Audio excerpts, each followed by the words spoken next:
tokkirizibwa kuvaayo kutandika kwogera ku byakulonda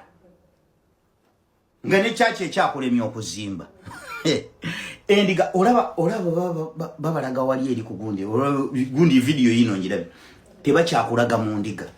bannange endiga zeeyiwanga ekanani kuli Wetugirira sewezi neno nkugambi Pastor Bugingo Church awulira yagala okujigala bana ba National Unity Platform ba Foot Soldiers kye bamukoze olunaku olwaleero byonna mbikuletedde mu maaso awo ogenda kubeera nga obyerabirako wano wennyini ogenda okkiririza nti ne byaddala bapasita abafere bangi nnyo mu Uganda naddala Pastor Bugingo y'omu ku bo nga bwe nkuletedde video njagala ogiwulirize yonna mpaka weegwayo naye nga tetunagendayo yongera okujjukiza jimpereka like bw'omumaze subscribing weegatteko mukutu gwaffe guno olunaku olwaleero bwenkugambe bwa Foot Soldiers bavuddeyo ne balabula Pastor Bugingo ne bagamba singa kati saawa zino gwe Pastor akyasinza amanyi wano mu Uganda naye kasita wayingiramu NRM abantu bakudukako era kyaki olunaku olwaleero Christmas teyabaddemu abantu era obutami sobodde okubeera nga nkufunira mu maaso awo ogenda kubeera nga obyerabiddako n'ebigambo ebyasinze okubeera nga bimukubya mu maaso awo mbikuledde sooka birabe omala tuwendoozayo mu comment section. Tokkirizibwa kuvaayo kutandika kwogera ku byakulonda nga ne chache ekyakulemya okuzimba endiga olaba babalaga wali eri kugundi video yino njirabe tebakyakulaga mu ndiga bannange endiga zeeyiwanga ekanani ku Christmas ngalanga olusooka omwaka yalinga ateekayo kyali kivulu kiki yateekangayo ku lusooka omwaka balinga bakiyita batya aina engeri gye yagiyitanga night eyo yagiyitanga atya eya 31st paka nga lumu ng'omwaka aguyingiza endiga yalinga aguyita atya banani akajjukira vision night vision night ekyalina vision night mulowooza mukyalimu vision wakyali ekye basobola okulabayo wallahi yali vision night wawuliddeyo akalango ka vision night kutaka taina zisasula babizindaalo taina zisasula venue taina zisasula ki nkuba nange nekakasiza ati laptop nkuba gaina ina abaana waneno waliwo omwana omuvubuka namusanga wanangamba nkwagala nnyo laptop nti kiki nti mwannyina ze yali asabira kanani ne gwa musiramula n'ave kanani konzera yira enseke zonna ez'ebulaya nazizibikira tolaba nti Bobi Wine yazibikira enseke za Museveni ze yali abba mu nsi z'abazungu ne bamuteeka ku gundi nazibikira enseke za Bugingo abantu bonna be yali akuŋŋaanyaamu akasente okuva ebweru abantu b'ebulaya nno nga batijja olinga bw'afuna empapula nga bannanga ekimu eky'ekkumi ky'okukanani ekimu eky'ekkumi nga bawaayo sente afunye empapula oli bw'afuna akalimu bw'afuna wakapamiti nga sente asindika bwe bamusasula ozo oyo Bugingo omala okulonda genda eka bw'onoonyoma byenkugambye olyejjusa akakiiko k'ebyokulonda kalangirira nti awali polling station waliwo ba agents babeesimbyewo bonna waliwo bannamawulire bonna waliwo ba international observers bonna kati olwekyo londa ddayo ewaka olinde results emikutu gyonna gijja kuba gikubulira ebigenda mu maaso ojja kuba obiraba londa oddeyo ewaka abakulira ebyokwerinda nabo ne bagamba nti okusinziira ku lipooti ze balina intelligence report ze batajja kutimba ku makubo buli amala okulonda ddeeka abatayagaliza Uganda birungi baagala abantu bagende bakole obukyankalano bakole obwegugungo olwekyo bagamba ddayo ewaka era ne bagamba nti bajja kujjayo byonna ebyokulwanyisa bye balina mu buyinza bwabwe nga bagoberera amateeka bakuwaliriza okudda eka ekyo kyantiisa nnyo okubanga oyinza okubanga eka gye bakuzza si eno gye wavudde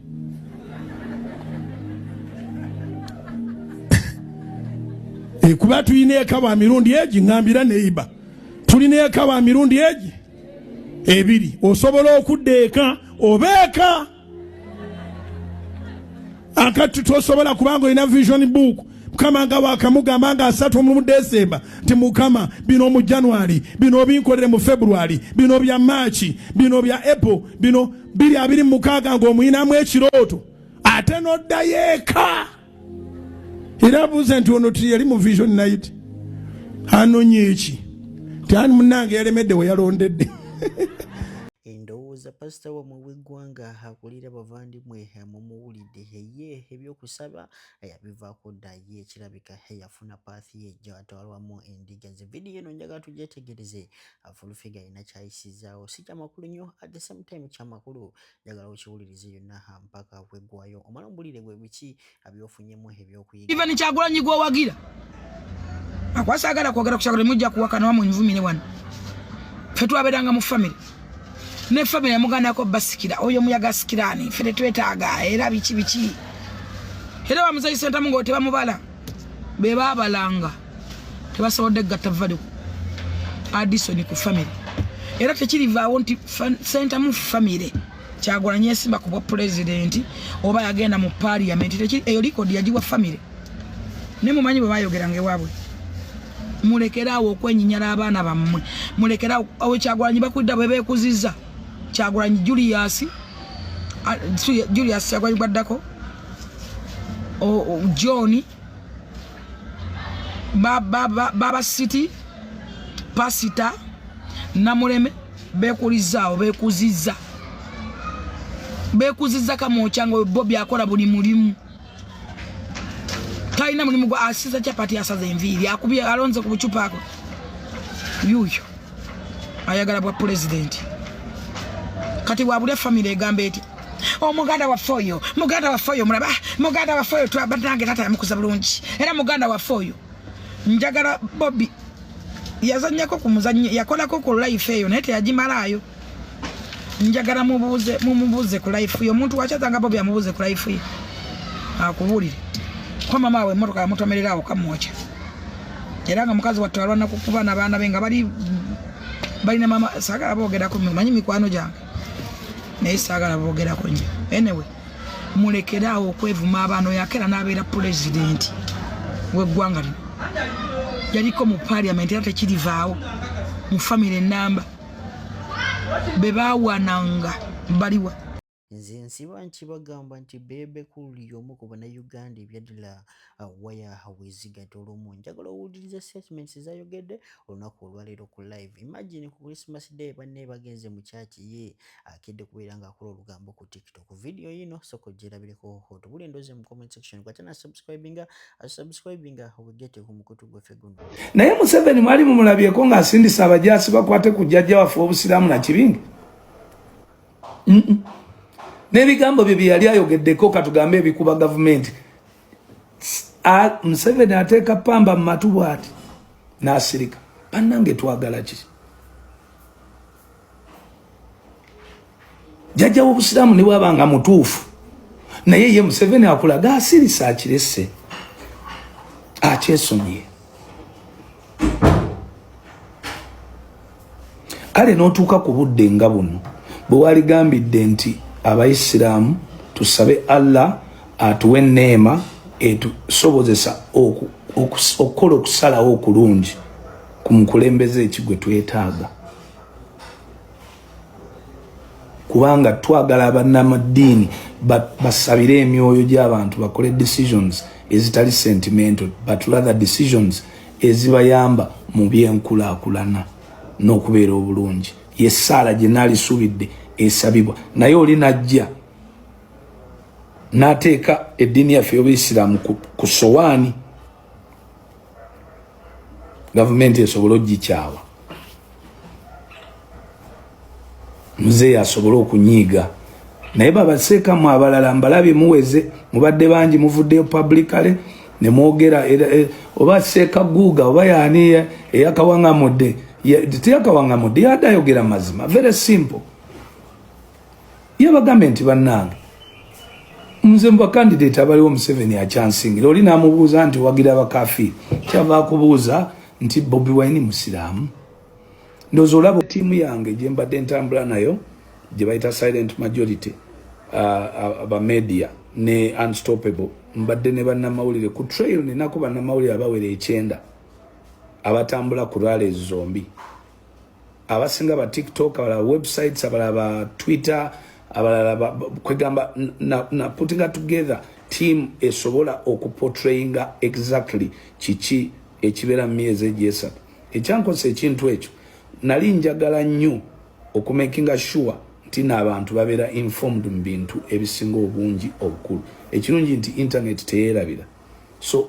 ebintu byetuze tuteekayo bigenda kusigalayo era nasabye omukulu president anyambe employing abaana eri mu field naye abaana nga 9 aba babera ku busimu bwe bati okay babivulu bani bato from 90 bivulu ndoza youngest gwe tuyina ali 20 years old okay but tubaina paka ku myaka nkaaga bonna bannamawulire naye nze mu timu yange nze kanga silent majority ndi mu bantu nga 9 bali mu different areas naye kyantwala nga njagala ba portraying ekifaananyi ekituufu ekiriwo era mbadde muzira abamu babeera ku live abalala bakola recorded era nze ntegese bityuni tudde twekuba omuziki tudde tulime tugende tulinde giri emyezi emirala 6 nga ginaatera okuggwa ate tudde mu kerero oyo atagasa. I love you so much. Mbagala nnyo abawagizi bange mwongere kuwagira bebe temujjaako mumanye silent majority gagamero mwenna nga bana Uganda, East Africa, or wherever you're watching me from. This has been a talk that I really wanted to pass muntu before the year ends, so that you can understand why it is important for you to understand how your country runs, why it should run like that. Where mistakes are, let us talk about them, but where credit is due, let's give credit to Uganda. Uganda cranes tubasabira yonna gye muli mutuyambe batukubye tuli mu maziga eno mutuyambe